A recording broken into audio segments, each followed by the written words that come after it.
I want to give all honors and glories and praises to Yahweh, Bahashem Yahweh Shai, Bahashem Yahweh Kakodash, Yahweh, which is the one true name of the Heavenly Father, Yahweh Shai, who the world ignorantly calls Jesus Christ, but his one true name is Yahweh Shai, Bahashem, meaning coming in the name, Ba means coming in, Ha means the, Shah means name, Rakah means spirit, Kodash means holy. Peace, blessings, salutations to the hopeful elect, double honors to the elders and the apostles and bishops at Great Millstone who will well and teach well, because those are the men who I've learned this 100% truth from through the spirit and power of Yahweh by Shema Shai. Peace, blessings, salutations to the hopeful elect. Shalom to you, sincere brothers that scattered abroad, pushing forth this word in truth and sincerity. And shalom to you, sincere sisters that's listening in silence, as the scriptures command you to do so. I am the brother Mashiach Razakah, and pretty much we're going to go again into Daniel chapter 2. Always good to go over these scriptures. We're going to go straight to Nebuchadnezzar's dream of the statue. All right, so you have the head of gold, which is the Babylonian Empire, which is the lion. And you have the silver, which is the Medo-Persian Empire, which is that bear. And then you have the brass, which is the Greek Empire, right? Which is that leopard, which is Alexander the Great and the Greek Empire. Then you have the iron, which is the Roman Empire, right? Going into Julius, Augustus, Tiberius, Caligula, Nero, and Titus, right? They're in the Roman Empire. Then you have the iron and clay, which is the divided kingdoms, which is the revival of the Roman Empire. All right, so we're going to go into this, and Lord willing, this lesson's edifying. So this is the dream of Nebuchadnezzar, and this is what he saw. And Daniel, prophet Daniel, foretold him of what that dream meant. All right, and we're going to get into it. Daniel chapter 2 and verse 31. It says, "Thou, O king, sawest, and behold, a great image. The great image whose brightness was excellent stood before thee, and the form thereof was terrible." Verse 32, it says, "This image head was as fine gold." And that fine gold, we know what that fine gold is. That's talking about the Babylonian Empire. You had the Neo-Assyrian Empire, but then you had the Babylonian Empire that took over the Neo-Assyrian Empire, right? And that was that's one empire, which is the Babylonian Empire. All right, it says his brass and his arms are silver. This is going into the Medo-Persian Empire. Okay, well, you had the Medes that came first, and then you had the Persians that came after, which became the Medo-Persian Empire. And you know the Medes, they descend from the line of Japheth. All right, and then you have the Persians, they descend from the line of Shem, which is Elam, right? That's the Persians there. And the Persians were mightier than the Medes, and they became the Persians became more dominant over the Medes, and it became the Medo-Persian Empire. So that's the silver. And it says in his belly and his thighs is brass, and this is going into the leopard, which is Alexander the Greek. And I forgot to mention the silver is the bear. Okay, where it says the arms are silver, that's the Medo-Persian Empire, which is the bear. All right, and then it says his belly and his thighs is brass. That's talking about the leopard. Okay, the leopard is Alexander the Great, all right, and his empire. That's the leopard. And it says his legs, as it says his legs of iron, which the legs of iron, that's talking about the Roman Empire, right? And then it says his feet part of iron and part of clay, which that goes into the divided kingdoms, which we know that that's the revival of the Roman Empire, going back to the Renaissance. That was the revival of the Roman Empire, during from the 1400s, right, all the way to now, right, which goes to that 1,000-year period. All right, so that's the iron and clay, which is the revival of the Roman Empire, which is America. All right, verse 34, it says, "Thou sawest till that a stone was cut out without hands, and smote the image upon his feet. It says that were of iron and clay, and broke them into pieces." Verse 35, it says, "Then was the iron, the clay, the brass, the silver, and the gold broken to pieces together, and became like the chaff of the summer threshing floors, and the wind carried them away, that no place was found for them. And the stone that smote the image became a great mountain, and filled the whole earth." All right, so now we're just going to get to the main point. This is the main point here, verse 36. It says, "This is the dream, and we tell the interpretation thereof before the king." Right? And it says, verse 37, it says, "Thou, king, art a king of kings, for the power, right, of heaven have given thee a kingdom," right? Power and strength and glory. Verse 38, "And wheresoever the child of men dwell, the beasts of the field and the fowls of heaven have he given into thine hand, and have made thee ruler over them all, right? Thou art his head of gold. And this is talking about the Babylonian Empire. All right, and we can prove that when we go to Daniel 7, and we'll start at verse we'll start at verse 1. It says, in the first year of Belshazzar, king of Babylon, and King Belshazzar, he was the last king to rule in Babylon. All right, he was taken down by Darius the Mede. When you go to Daniel 5, and I'll just start right here. Verse 29, it says, then commanded Belshazzar, and they clothed Daniel with scarlet, and put a chain of gold about his neck, and made a proclamation concerning him, that he should be the third ruler in the kingdom. Verse 30, it says, in the night was Belshazzar, the king of the Chaldeans, slain. Right? So King Belshazzar was the last king to rule in Babylon. He was taken down by Darius the Mede. It says, verse 31, and Darius the Mede took the kingdom, being about 62 years old. He was 32 years old. All right. Going back to that. So King Belshazzar was the last king to rule in Babylon, and he was killed and taken down by Darius the Mede, which the Medes came in. Right. It says Daniel had a dream and visions of his head upon his bed, then wrote the dream and told the sum of the matters, like what brothers do when they have different visions, different dreams. They do a testimony of the dream that they saw. This is the same thing what Daniel the prophet is doing here. Verse 2. It says, Daniel spake and said, I saw in my visions by night, and behold, it says, the four winds of heaven strove upon the great sea. And the great sea, that's referring to the Mediterranean Sea. That's talking about the Mediterranean Sea. Okay, that's the, let me get that. Let me see, Salakia. Let me go back. That's talking about the Mediterranean Sea. All right.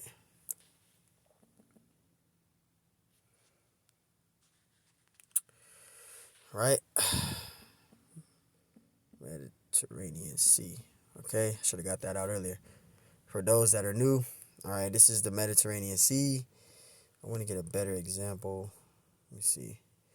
Oh, this is best I can do. This is the Mediterranean. Oh, it's blurry. Dang,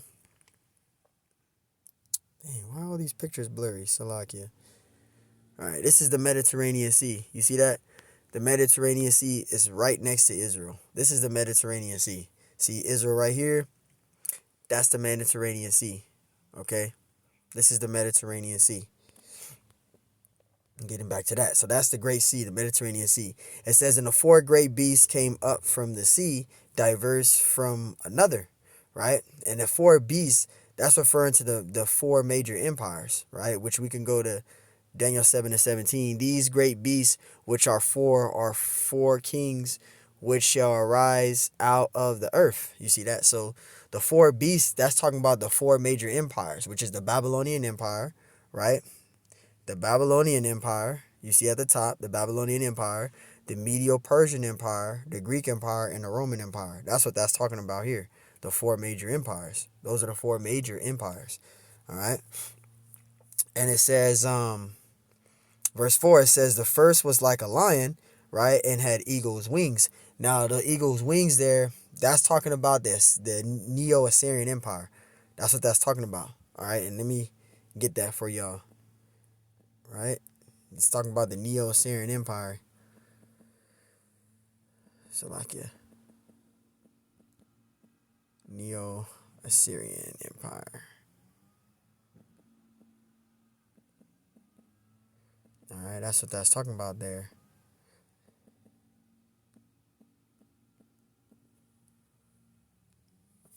All right. Let me see.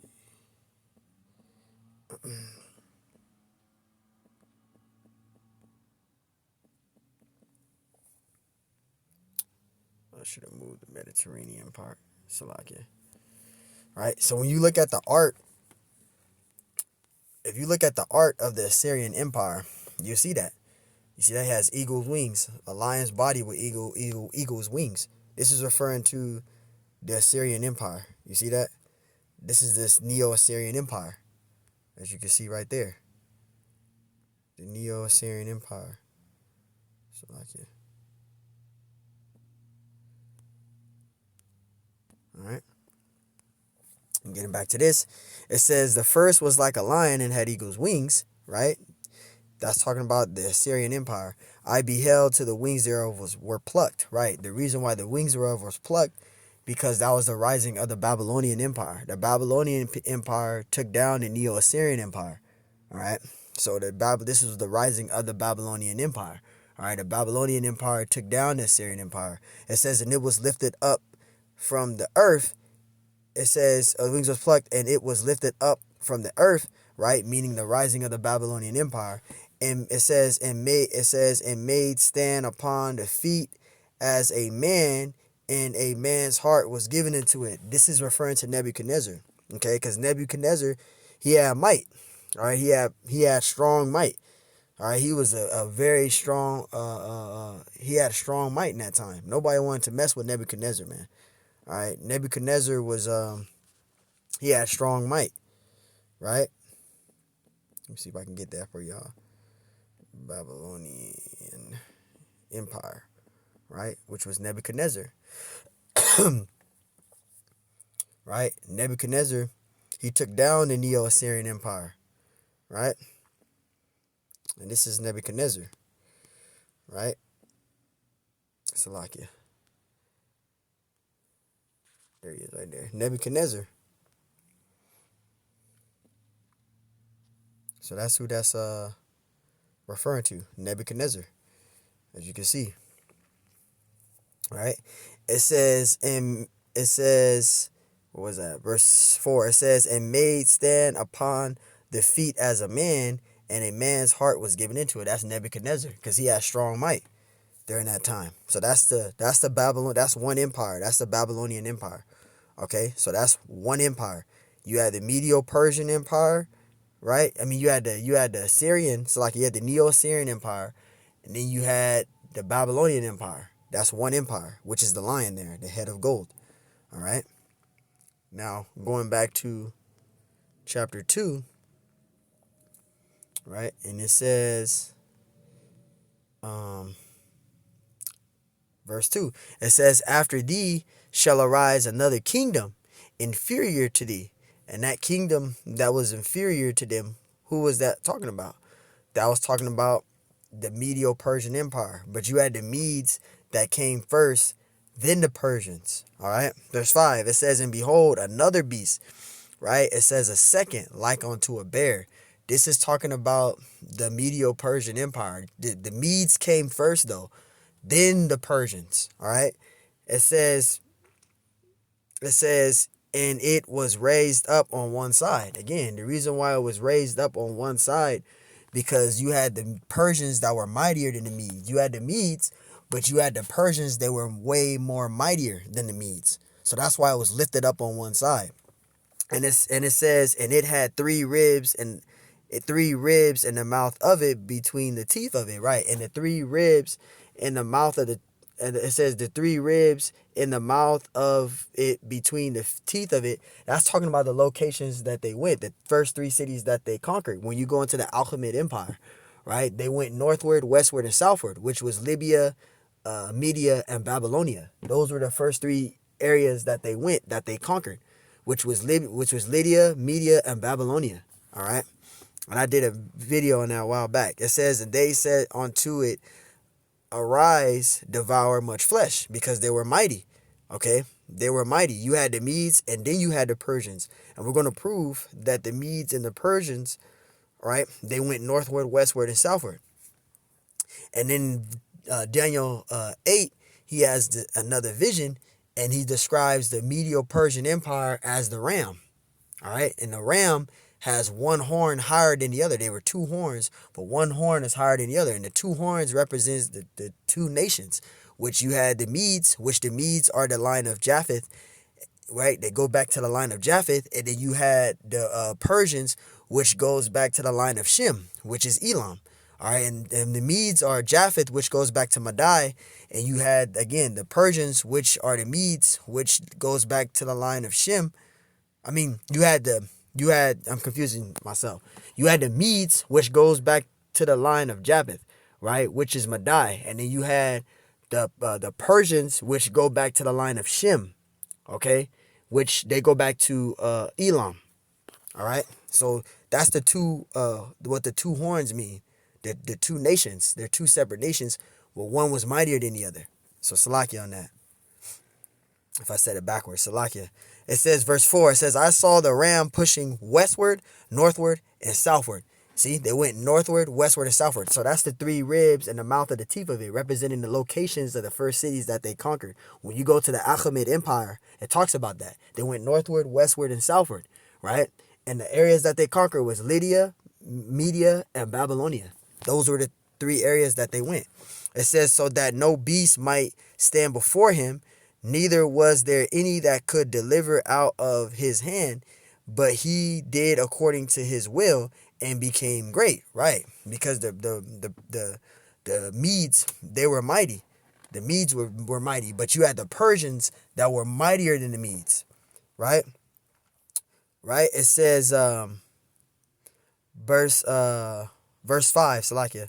It says, and as I considering, behold, and he goat, it says, and he goat came from the west on the face of the whole earth and touched not the ground, and the goat had a notable horn between his eyes. Verse 6, and he came to the ram, right?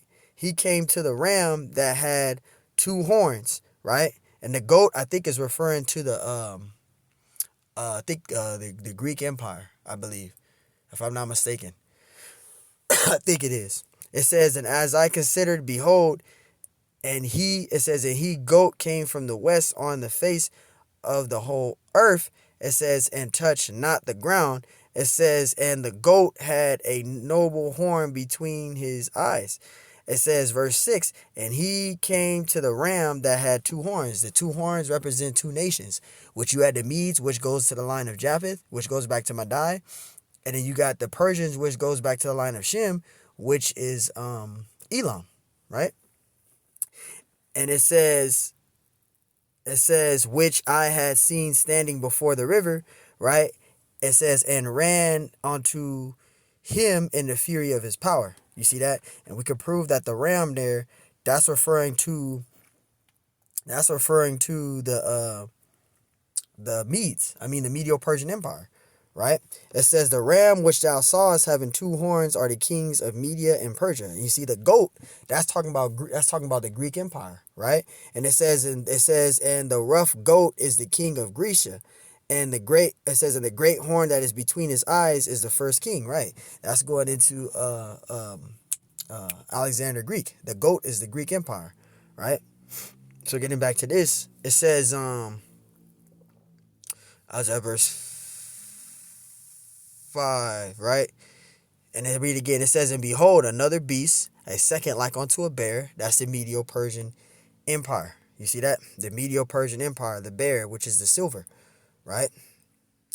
And it says, and it raised up itself on one side, and it had three ribs in the mouth of it, between the feet of it, right? Which is the locations, the areas that they went. They went northward, westward, and southward, which was Libya, Media, and Babylonia, right? We went into that, all right? And it says, and they said thus unto it, arise, devour much flesh, because they were mighty, right? The Persians were mightier than the Medes, right? Verse 6, it says, and after this I beheld, and lo, another, actually, I'll go back to chapter 5, actually, Daniel 5. So we got the understanding of who that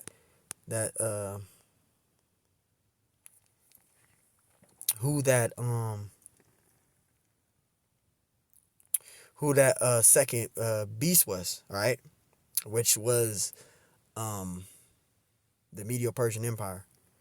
It says, and another third kingdom of brass, right, which shall bear rule over all the earth.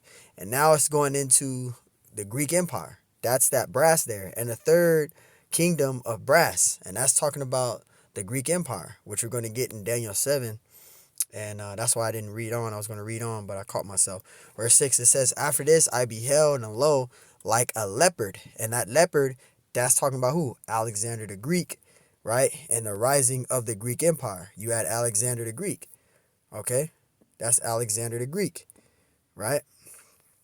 Which is the rising of the Greek Empire. That's who that's talking about, that leopard there, right? And it says, which had upon the back of it 4 wings of a fowl.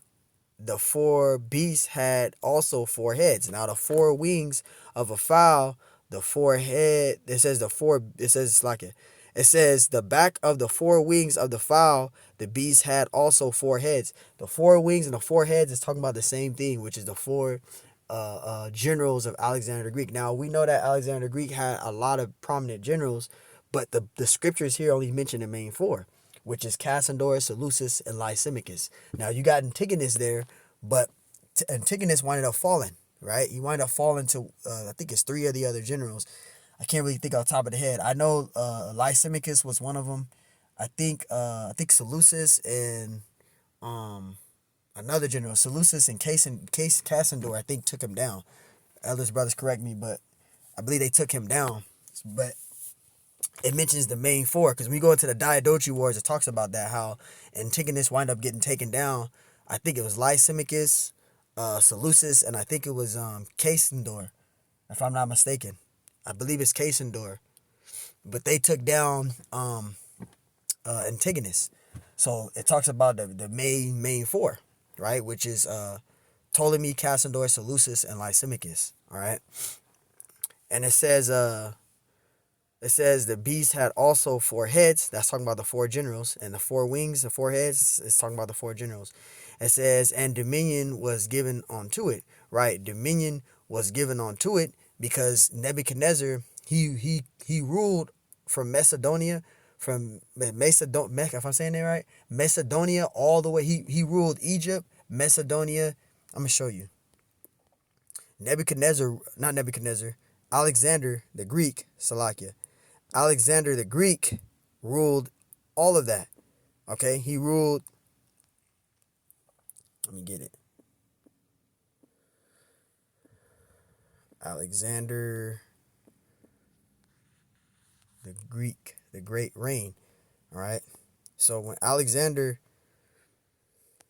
was on the scene, he ruled from Macedonia, from Egypt, all the way over to Madai, to Persia. He ruled all of this. This was all Alexander the Great's reign. Now, when Alexander the Great died, his generals took control of the areas that Alexander the Great ruled, and they split apart during the Diadochi Wars. And you had the generals of Alexander the Great that owned different areas. So Ptolemy, he ruled Egypt. Then you had Lysimachus, he ruled Macedonia, right? And then you had Seleucus that ruled from Cappadocia all the way across. And then you had Cassador that also ruled areas of this area over here. So the 4 generals, after the death of Alexander the Greek, the 4 generals took parts of the areas and split them up. But then during the Diadochi Wars, they all started trying to take over one another and rule. All right. And when you go to actually, I'll just do this too. When you go to let me get this. I think it's bear with me. I should have got this first. When you go to First Maccabees,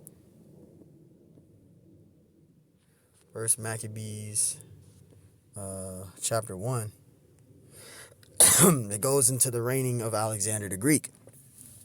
It says, and it had happened after that Alexander, the son of Philip, right, the Macedonian who came out of the land of Chittim, has smitten Darius, the king of the Persians and the Medes, right? Because the Greeks took down the Medo-Persian Empire. It says that he reigned in his stead, the first over Greece.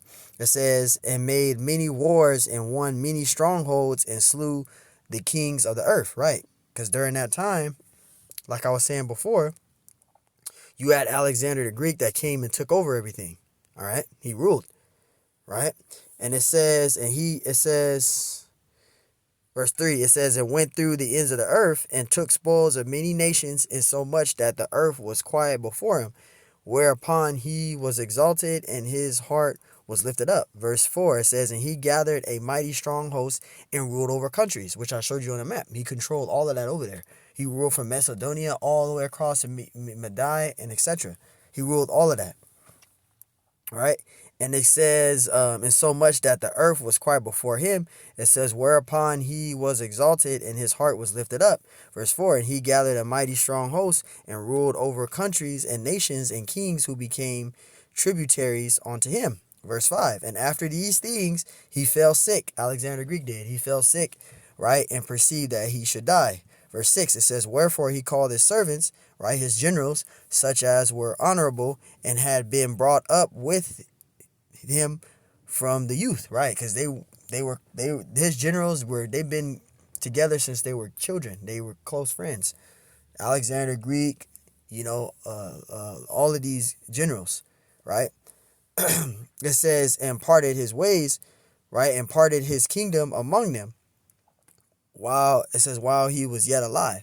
You see that? So after the death of Alexander Greek, he reigned for 12 years, which I'll read in verse 6, 7. It says, so Alexander reigned 12 years and then died. So after the death of Alexander the Greek, when you go into the Diadochi Wars, which I'll get out for edification, this is a long lesson, right? Let's get the Diadochi Wars out. Diadochi, right? When you go into the Diadochi Wars, the areas was split up after Alexander the Greek's death, okay? It was split up. You see that? So you had Lysimachus, you had Cassandor, you had Ptolemy, right? You had Antigonus, and you had Seleucus. But I think, roughly paraphrasing, Seleucus, Lysimachus, and Cassandor took down Antigonus. So it wind up just becoming them main four. Now we know Alexander had many prominent generals, but the scriptures only mention the four, right? But when you go into the secular history of this, during a Hellenistic period, I believe it's Lysimachus, Cassandor, and Seleucus, they took down Antigonus. And it wind up becoming the main four, which is Ptolemy, Cassandor, Seleucus, and Lysimachus. You have Ptolemy ruling Alexandria all the way to Egypt, right? Then you had Lysimachus, he was ruling Macedonia. You had Cassandor that was ruling Macedonia, right? Parts of it, right? Then you had Antigonus here, but Antigonus wound up falling though.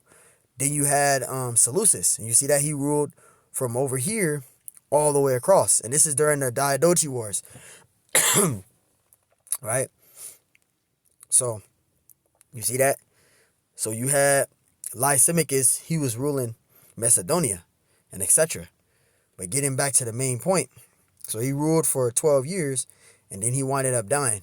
So that's the Greek Empire, right? So then we're going to go to Daniel 2, and now we're going to go into Greece, right? We're going to Rome. It says, in the fourth kingdom shall be strong as iron. That's talking about the Roman Empire. Because the Roman Empire, they had great iron, right? They had great iron, the armor, the sword. They were of great iron, the Roman Empire, right? Which is the dragon, all right?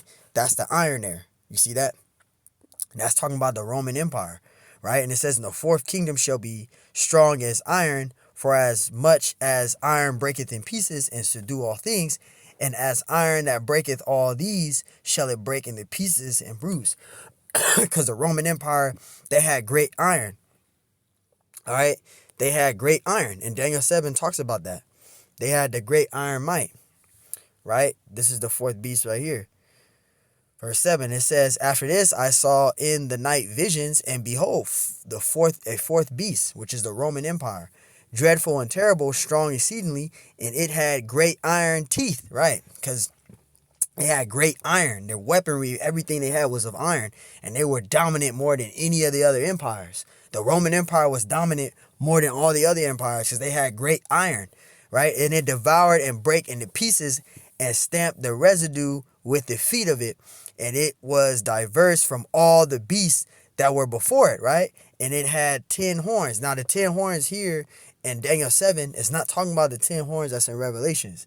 All right, the 10 horns in Revelations is different from the 10 horns in Daniel 7. It's not the same 10 horns. All right, verse 8. Actually, go back.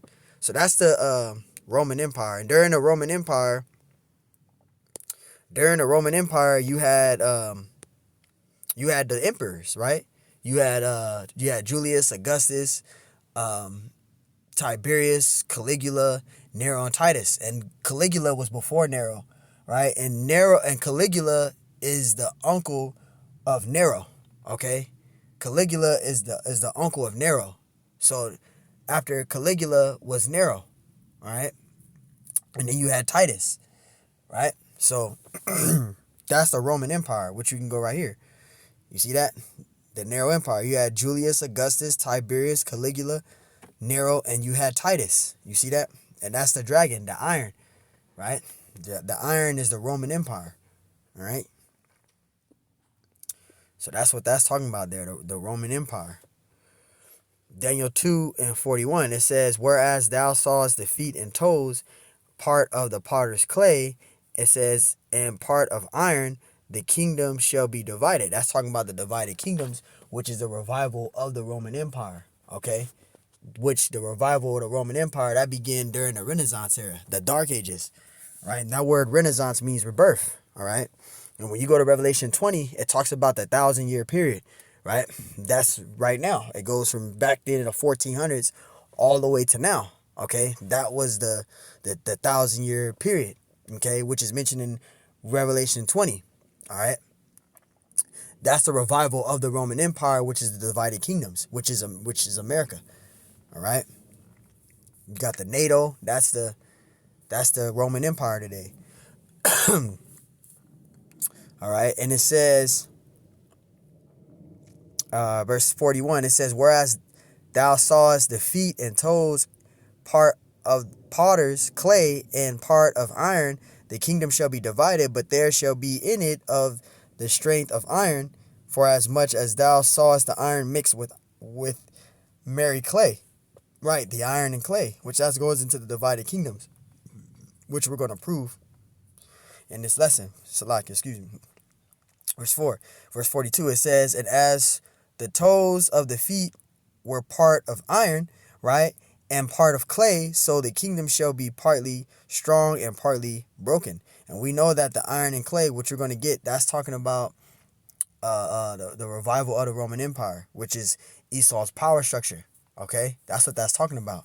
All right, it says, verse 42, and as for the toes of the feet were part of iron and part of clay, so the kingdom shall be partly strong and partly broken. It says, and whereas, verse 43, and whereas thou sawest iron mixed with merry clay, they shall mingle themselves with the seed of men, but they shall not cleave unto another, even as iron is not mixed with clay. You see that?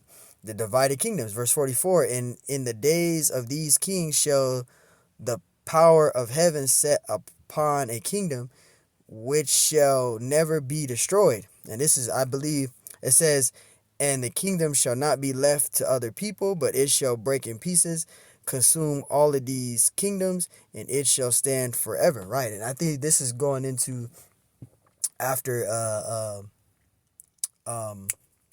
the destruction of Esau's kingdom, because Yahushai, he's going to have an everlasting kingdom, right? The everlasting kingdom is going to be on the earth. It says, which shall never be destroyed. That's talking about Yahushai having that everlasting kingdom. But get into Daniel, let me see, Revelations, because we're going to go into the empire. I'll start at Revelation 13:1. Revelation 13:1, and it says, the beast from the sea. And I stood upon the sand of the sea, right, and saw the beast rise up out of the sea, right, having seven heads and 10 horns, and upon his horns 10 crowns, and upon his heads the name of blasphemy. And this is talking about Esau's power structure here. And how can we prove that? Revelation 17 and verse, I'm gonna get to the main point. Verse 3. It's Revelation 17:3. So he carried me away in the spirit into the wilderness, and I saw a woman set upon a scarlet covered beast, right, full of names of blasphemy, having 7 heads and 10 horns. Having 7 heads and 10 horns. Right now, the 7 heads, that's the scarlet covered beast. That's referring to the NATO, which is that scarlet covered beast, which is the Roman Empire today. That's the NATO, the scarlet covered beast. It says full of blasphemy, having 7 heads and 10 horns. Now the 7 heads, that's referring to the 7 rulerships of the Edomites, which is the Greeks, all right, the British, right, Germania Minor, the Spanish, the French, the Romans, Germania Major. Okay, That's the 7 heads. And then you have the 10 horns, which is France, West Germany, Italy, Belgium, Netherlands, Denmark, Luxembourg, Greece, Ireland, and England. Those are the 10 horns, which that's talking about Esau's power structure there. Okay? Those are the 7 heads and 10 horns. All right? That's what that's talking about there. And that's why the scriptures mention about it falling. All right?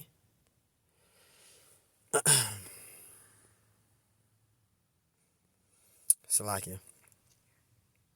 So I just wanted to go into Daniel 7.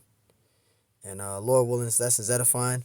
I want to give our honors and glories and praises to Yahweh, Bahashim Yahushai, Bahashim Yahweh Kakodash.